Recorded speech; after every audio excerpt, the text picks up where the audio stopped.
بكم من جديد في قناة أخبار فريقك. إن شاء الله تعالى النهاردة هنتعرف مع بعض على الموعد والتوقيت وعلى القناة الناقلة لمباراة نادي الزمالك القادمة ضد نادي الاتحاد المنستيري في الجولة الأولى من دور المجموعات للبطولة العربية بمسمى كأس الملك سلمان للأندية.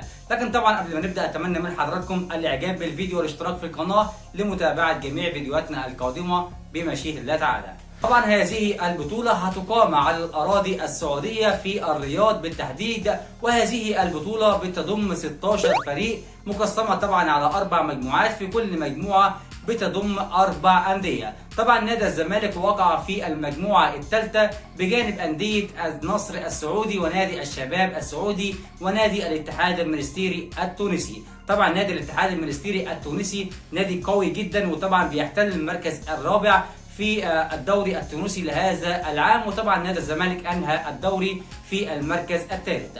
طبعا هتكون مباراة صعبة جدا على نادي الزمالك، ولكن طبعا نتمنى من لاعبي نادي الزمالك الجدية والهمة في هذه المباراة للحصول طبعا على نتيجة إيجابية وتخطي طبعا هذه المرحلة. طبعا هذه المباراة ضد نادي الاتحاد المنستيري هتكون يوم الجمعة اللي جاية الموافق طبعا 28/7/2023.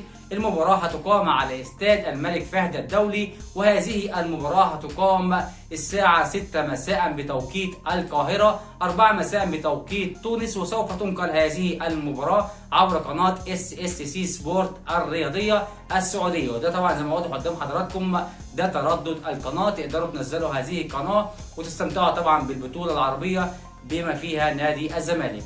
نتمنى طبعا التوفيق لنادي الزمالك في هذه المباراة، واتمنى لحضراتكم مشاهدة ممتعة. ما تنسوش طبعا الاعجاب بالفيديو والاشتراك في القناة، وتبقوا حبايبي بقى لو عملتوا مشاركة للفيديو ده. دمتم على خير، والسلام عليكم ورحمة الله تعالى وبركاته.